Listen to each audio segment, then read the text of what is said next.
అందరికీ నమస్తే అండి. Welcome back to our channel. దేవీ నవరాత్రుల్లో అతి ముఖ్యమైనది కుంకుమ పూజ. ఆ కుంకుమ పూజని ఎలా చేసుకోవాలి, ఏ సమయంలో చేయాలి అనేది ఒక వీడియో అయితే నేను షేర్ చేస్తున్నాను. అయితే దాంట్లో అడుగుతుంది, కుంకుమ పూజ అనేది ఇంట్లో ఒకవేళ చేసుకోలేకపోతే దేవాలయాల్లో ఏదైనా ఒక్కరోజు చేసినా అంతే ఫలితం ఉంటుందా? అలాగే సువాసిని పూజ అనేది చేస్తూ ఉంటారు కదా, మరి ఆ సువాసిని పూజని ప్రత్యేకంగా మేము ఇంట్లో చేయలేకపోతున్నాము, అటువంటప్పుడు ఎలా చేసుకోవాలి అని అడిగారు కదండి.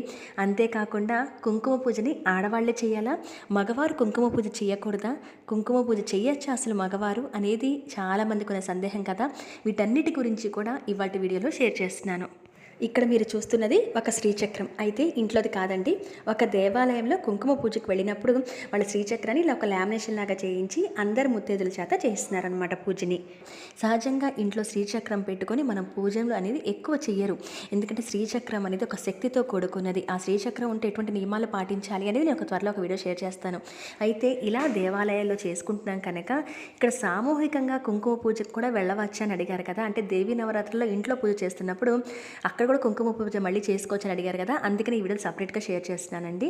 ఇక్కడ చూడండి, ఒక దేవాలయంలో సామూహికంగా ముత్తైదుల చేత కుంకుమ పూజ చేయడం కోసం ఈ విధంగా అయితే ఏర్పాటు చేశారు. వాళ్లే పసుపు, కుంకుమ, అక్షింతలు, గంధము అన్నీ ఇస్తూ శ్రీచక్రాన్ని కూడా ఈ విధంగా ఏర్పాటు చేశారు.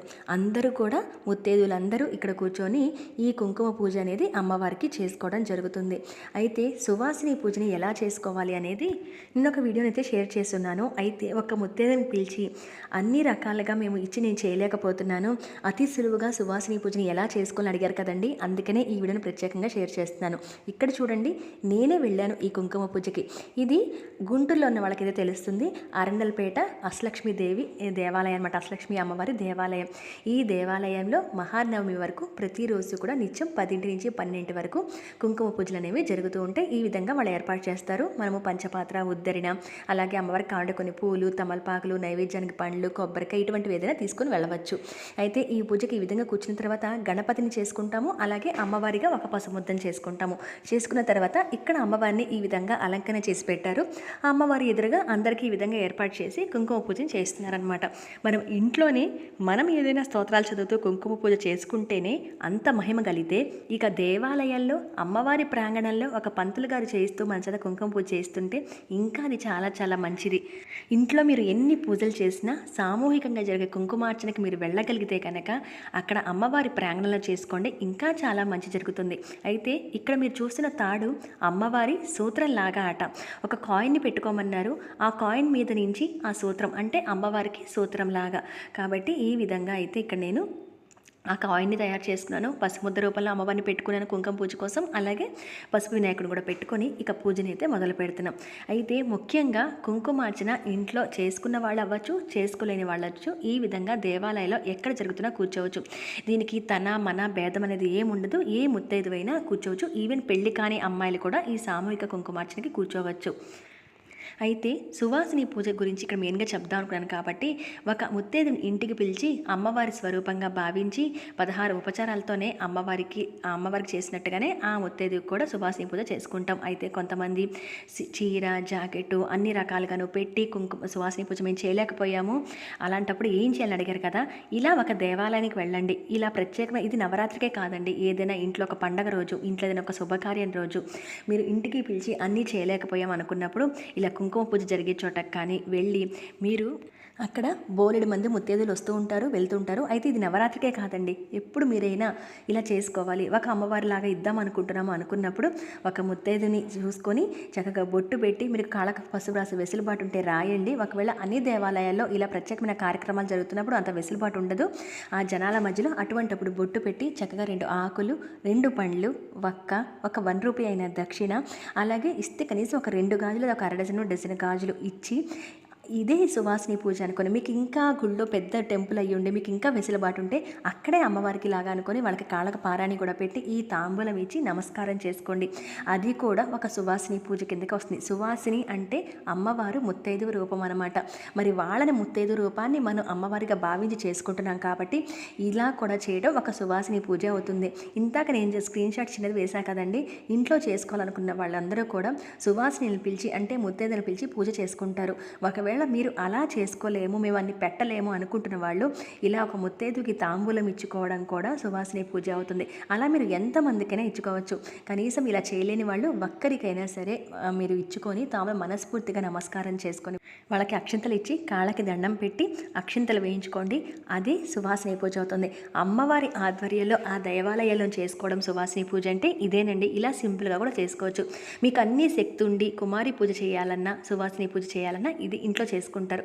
ఇలా శక్తి లేని వాళ్ళు ఈ విధంగా చేయవచ్చు. ఇదే కుమారి పూజ అనుకోండి, మీరు ఒక దేవాలయంలో ఎవరైనా చిన్న పాప కనబడింది అనుకోండి, ఆ పాపకు కూడా తాంబూలం ఇచ్చి బొట్టు పెట్టి కాళ్ళకి చక్కగా పసుపు రాసి తనకిష్టమైన ఏవైనా ఇలాంటి పిల్లలకైతే చాక్లెట్స్ కానీ, పుస్తకం కానీ, పెన్ను కానీ, ఇలా పిల్లలకి ఒక చిన్న టాయ్ కానీ, ఇలా ఏదైనా కూడా ఇచ్చి వాళ్ళకి మీకు చేతనైనంతలో చిన్న పాపకు కూడా అక్కడ గుడికి వచ్చిన పాపకి ఎవరికైనా ఇవ్వచ్చు.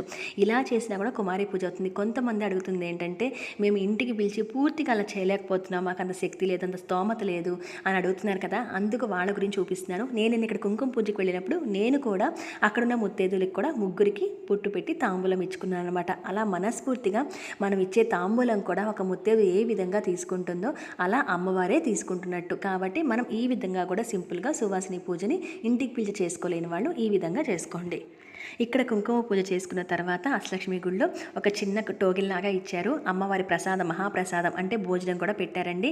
నేను ఈసారి ఎంతో ప్రత్యేకంగా దేవీ నవరాత్రుల్లో అమ్మవారి కుంకుమ పూజ అష్టలక్ష్మి అమ్మవారి దేవాలయంలో చేసుకోవడం కూడా నాకు అదృష్టం. ఇంట్లో చేసుకోవడమే కాకుండా ఇటు నవరాత్రి పూజ అమ్మవారి దేవాలయాల్లో కూడా నేను అమ్మవారికి కుంకుమ పూజ చేసుకొని వచ్చాను. అది నా అదృష్టంగా భావిస్తున్నా.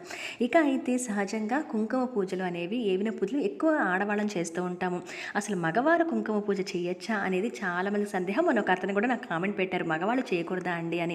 సో దాని గురించి నేను ప్రూఫ్తో చేయించాలి అని చెప్పి మీకు ఈ వీడియోని షేర్ చేస్తున్నాను. అమ్మ వాళ్ళ ఇంట్లో నా ఓన్ బ్రదరే కుంకుమ పూజ అమ్మవారికి ప్రతి శుక్రవారం కూడా చేసుకుంటారు. అది ఏంటంటే కొంతమందికి జాతకాల ప్రకారంగా దోషాలు ఏదైనా ఉన్నా, లేదా ధనం పరంగా ఆర్థిక పరంగా మనకి కలిసి రావాలన్నా, ముఖ్యంగా వచ్చేసి ఎటువంటి కష్టాలు సమస్యల నుంచి బయటపడాలన్నా కూడా అమ్మవారికి కుంకుమ పూజ అనేది చాలా మనం చేసుకుంటే మంచిది. అసలు అమ్మవారికి కుంకుమ అంటే ఇష్టం కాబట్టి మనం అర్చించే పద్ధతి ఆ కుంకుమనే అమ్మవారికి సమర్పిస్తున్నాం. దానికి ఆడ మగ చిన్న పెద్ద అనే పిల్లలు అనే తేడా ఏమీ లేదు. ఇక్కడ చూడండి, నా ఓన్ బ్రదరే చేస్తున్నారు. అయితే మీరు ఈ వీడియో గమనించినట్లయితే ఇక్కడ ఒకేసారి తీసిన వీడియో కూడా కాదు. నేను అమ్మ వాళ్ళ ఇంటికి వచ్చినప్పుడల్లా తను ఎన్నో ఏళ్ళ నుంచి అలా ప్రతి శుక్రవారం కూడా అమ్మవారి కుంకుమ పూజ చేస్తుంటారు. నేను ఇలా హాలిడేస్ కానీ అప్పుడు అమ్మ వాళ్ళ పండగ కానీ వచ్చినప్పుడు అలా కుంకుమ పూజ ప్రతి శుక్రవారం తను చేస్తుంటాడు. కాబట్టి నేను అప్పుడప్పుడు తీసిన వీడియో అనమాట ఇది. సో తను ఫోన్లో పెట్టుకుంటాడు, పక్కన బుక్లో చదువుతాడు. అమ్మవారి అష్టోత్తరం కానీ అవి, అలాగే అష్టలక్ష్మి స్తోత్రం కానీ ఇవి చదువుతూ ఉంటారు. చదువుతూ తను అమ్మవారికి కుంకుమ పూజ చేస్తుంటాడనమాట. మీ అందరికీ నేను ఇది ప్రూఫ్తో చూపించాలి అనే ఉద్దేశంతో ఈ వీడియోని షేర్ చేస్తున్నాను. ఈ నవరాత్రులు అనేవి చాలా ముఖ్యమైన రోజులు అనిపించింది, అందుకని ఈ వీడియోని ఇప్పుడు షేర్ చేస్తున్నాను. ఇదిగోండి, తను కుంకుమ పూజ లక్ష్మీదేవి అమ్మవారిని ఒక ప్లేట్లో పెట్టుకొని ఈ విధంగా తను కుంకుమ పూజ చేస్తూ వస్తాడనమాట. ఈ కుంకుమని ప్రతి వారం కూడా తను బయటకు వెళ్ళినప్పుడు రోజు నుదుటను ధరిస్తుంటాడు. ఇది ఆడవారు మగవారం లేదు, ఆ లక్ష్మీదేవి అమ్మవారికి కుంకుమ అర్చన అంటే ఇష్టం కాబట్టి ఆ కుంకుమని అందరూ పూజ చేసుకోవచ్చు. అయితే సామూహికంగా కుంకుమ పూజలు జరుగుతున్నప్పుడు సహజంగా ఆడవాళ్ళు వెళ్ళి పూజలో కూర్చుంటారు, కానీ మగవాళ్ళు అనేవి విడిగా ప్రత్యేకంగా కూర్చోరు. దంపతులుగా కూర్చొని పూజలు చేయించుకుంటారు, కానీ సామూహిక కుంకుమార్చనలో మగవాళ్ళు వెళ్ళి కూర్చోరు. కాబట్టి ఇలా మన ఇంట్లో మనం చేసుకుంటున్నప్పుడు లేదా ఏదైనా దేవాలయం దగ్గరికి వెళ్ళినప్పుడు అక్కడ కుంకుమ కనిపించింది అనుకోండి, అమ్మవారి ముందు అర్చనకు ఉపయోగించే కుంకుమ కనిపించింది అనుకోండి, అలా వేసే వెసులుబాటు ఉంటే అమ్మవారికి ఆ కొంచెం కుంకుమ తీసుకొని అమ్మవారి దగ్గర వేసి రావచ్చు మగవారు కూడా. లేదంటే కనుక అలా బయటకి చేయడానికి కుదరదు అనుకున్న వాళ్ళు ఇంట్లో ఈ విధంగా అమ్మవారి విగ్రహం పెట్టుకొని లేదా ఒక కాయిన్ కానీ పెట్టుకొని ప్రతి శుక్రవారం ఇన్ని వారాలను అనుకొని మీరు కుంకుమ పూజ చేసి చూడండి. లక్ష్మీ కటాక్షం అనేది చాలా తప్పక కలుగుతుంది. ముఖ్యంగా ఏదైనా కష్టాల నుంచి సమస్యల నుంచి అతి తొందరగా బయటపడటానికి కూడా చాలా బాగా ఉపయోగపడుతుంది. అమ్మవారి కటాక్షం అంతగా దొరుకుతుందన్నమాట. కాబట్టి మగవారు ఆడవారు ఎవరైనా ఈజీగా అతి సులువుగా అమ్మవారిని ప్రసన్నం చేసుకోవడానికి మనం చేయవలసింది కుంకుమార్చన. అయితే ఇది నవరాత్రులనే కాకుండా ఎప్పుడైనా అమ్మవారికి మనం సమర్పించాలి, కుంకుమని సమర్పిస్తూ ఉండాలి. ఇన్ని వారాలను పెట్టుకోండి, అవి మంగళవారమైన శుక్రవారం ఎక్కువగా మనం లక్ష్మీదేవి అమ్మవారి పూజలు చేస్తుంటాం కాబట్టి శుక్రవారం అమ్మవారికి ఈ విధంగా చేస్తూ ఉండండి. చాలా అసలు ఆ ఇంటికి కూడా చాలా మంచిదండి. లక్ష్మీ కటాక్షం కలుగుతుంది. అమ్మవారి వల్ల అప్పుల బాధలు అనేవి తీరుతూ ఉంటాయి. మగవారు కూడా చేస్తే ఏంటంటే అప్పుల బాధలు తీరుతాయి అన్నమాట. అయితే ఈ కుంకుమ పూజ లక్ష్మీదేవికి కాదండి, కనకదుర్గ అమ్మవారికి, అష్టలక్ష్మి అమ్మవారి ఫోటో ఉన్న, లలిత అమ్మవారి ఫోటో ఉన్న, మీరు ఏ అమ్మవారి రూపంలో పిలిస్తే ఆ జగన్మాత అలా పలుకుతుంది కాబట్టి ఆ అమ్మవారిని పెట్టుకొని ఈ విధంగా మీరు పూజ అనేది చేసుకోవచ్చు. సో నా ఇంట్లో జరిగేది నేను మీకు చూపిస్తున్నాను. ఎక్కడో జరిగేది కాదు, జరగంది కూడా నేను చూపించట్లేదు. నేను ప్రూఫ్తో మీ అందరికీ కూడా తెలియాలి అనే ఉద్దేశంతో నేను మా బ్రదర్ చేసుకుంటుంది కూడా నేను వీడియో తీసి షేర్ చేశాను. సో సువాసిని పూజ అతి సులువుగా ఎలా చేసుకోవాలి, ఈ మగవారు కుంకుమ పూజ చేయొచ్చా, సామూహికంగా కుంకుమ పూజలు చేసుకోవచ్చా, ఈ నవరాత్రులు ఇంట్లో చేసుకుంటూ కూడా అక్కడ కూడా చేసుకోవచ్చా, ఇలా రకరకాలుగా అడుగుతున్నారు కాబట్టి మీ అందరికీ ఇన్ఫర్మేషన్ యూజ్ అవ్వాలని చెప్పి షేర్ చేశాను. ఐ హోప్ ఈ ఇన్ఫర్మేషన్ మీకు యూజ్ అవుతుందని అనుకుంటున్నాను. అలాగే లైక్ చేయడం అస్సలు మర్చిపోకండి, ఛానల్ని సబ్స్క్రైబ్ చేయండి. మరొక మంచి ఇన్ఫర్మేటివ్ వీడియోతో మళ్ళీ కలుస్తాను. అంతవరకు సెలవు, నమస్కారం.